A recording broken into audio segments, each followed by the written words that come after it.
الرحمن الرحيم عن أبي هريرة رضي الله تعالى عنه قال رسول الله صلى الله عليه وسلم يتبع الميت ثلاث أهله وماله وعمله فيرجع اثنان أهله وماله ويبقي واحد هو عمل মুত্তাফিকুন আলাইহি মিশকাতুল মাসাবিহ। আল্লাহ পাকের দরবারে লাখ কোটি শুকর ও সুজুদ যে মহান রব্বে করিম আল্লাহ জাল্লা জালালুহু আম্মা নওয়ালুহু আমাদেরকে পবিত্র মাহ রমাজানের সালাতুল আসরের জামাত আদায় করার তৌফিক দান করেছেন। এই জন্য সকলে দিল থেকে আল্লাহর শুকর গুজার করি, আলহামদুলিল্লাহ। সম্মানিত হাজিরিন, মাহ রমাজান মুসলিম মিল্লাতের এক ইবাদত তথা আল্লাহর নৈকট্য অর্জনের মাস। মাহ রমাজান মাস মুমিন মুসলমানদের আল্লাহ তাআলার সাথে বান্দার এক নিবিড় সম্পর্ক অর্জনের মাস।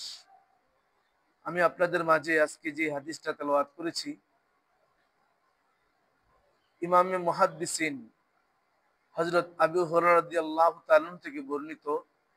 রাসূল আরবি সাল্লাল্লাহু আলাইহি ওয়াসাল্লাম ইরশাদ ফরমান, মানুষ মৃত্যুর পরে তার সাথে তিনটা জিনিস যায়, কবর পর্যন্ত দুইটা জিনিস চলে আসে, আর একটা জিনিস তার সাথে সব সময় থাকে, সেই জিনিসটা হচ্ছে আমল।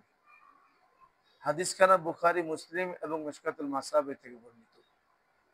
আলোচ্য হাদিসে একটু গভীর লক্ষ্য করলে আমরা দেখতে পাবো যে মানুষ মারা যাবার পরে তিনটা জিনিস মাইয়িতের সাথে কবর পর্যন্ত যাবে। এক হচ্ছে তার আহাল অর্থাৎ পরিবার পরিজন, দ্বিতীয় হচ্ছে তার মাল অর্থাৎ অর্থকরী টাকা পয়সা ধন দৌলত, আর তৃতীয় হচ্ছে তার আমল। দুইটা জিনিস কবর পর্যন্ত গিয়ে আবার রিটার্ন চলে আসে।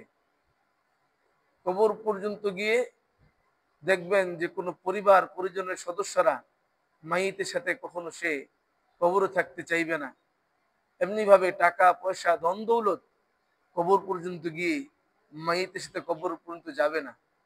আর একটা জিনিস আল্লাহর হাবিব সরকার দো আলম বলেন, আমল বান্দার সাথে কবরে যাবে, আমল বান্দার জন্য কবরের তার সাথী হবে, আমল বান্দার জন্য কবরের দেশে বান্দার নাজাতের ওসিলা হবে।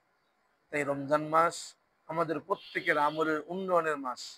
এই রমজান মাসে একটা ফরজকে আল্লাহ তাআলা ৭০টা ফরজের সমান সব আল্লাহ দান করেছেন।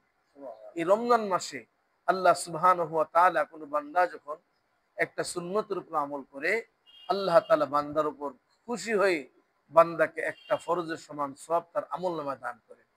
তাই রমজানের এই আমরা মধ্যবর্তী সময়ে আছি, অর্থাৎ দ্বিতীয় দশকে আছি। দ্বিতীয় দশকে আমাদের একটা বিশেষ একটা দোয়া আছে, সেই দোয়াটা হচ্ছে আল্লাহুম্মা ইন্নাকা আফুউন তুহিব্বুল আফওয়া ফাআফু আন্না ইয়া কারীম। বেশি থেকে বেশি সময় এই দোয়াটা আমরা আল্লাহর কাছে কায়মনবাকে পাঠ করব, আল্লাহর কাছে দোয়া করব, আয় আল্লাহ আপনি ক্ষমাশীল, আপনি ক্ষমা করতে পছন্দ করেন, আপনি অধিক দয়ালু, আপনি দয়া করতে পছন্দ করেন। তাই আপনার সকল বান্দাদেরকে আল্লাহ আপনি ক্ষমা করে দেন, সবাইকে আপনি মাফ করে দেন। আল্লাহ আমাদের সবাইকে মাহে রমাজানের আল্লাহ সুবহানাহু ওয়া তাআলার নৈকট্য অর্জনের তৌফিক দান করুক, সকলে বলুন আমিন।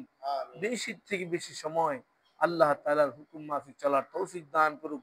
এমনি ভাবে যেই সামনে কয়েকটা রোজা আছে, আমি আপনি যেন আল্লাহ তাআলার কাছে দোয়া করব, যেইভাবে রোজাগুলা রাখলে আল্লাহ রোজা কবুল করবেন, সেইভাবে যেন আমি আপনার রোজাগুলো রাখতে পারি, সামনের রোজাগুলো যেন সহি সালামতে রাখতে পারি। আল্লাহ সবাইকে সেই তৌফিক দান করুক, সকলে বলুন আমিন। ওয়া আখিরু দাওয়ানা আলহামদুলিল্লাহি রাব্বিল আলামিন।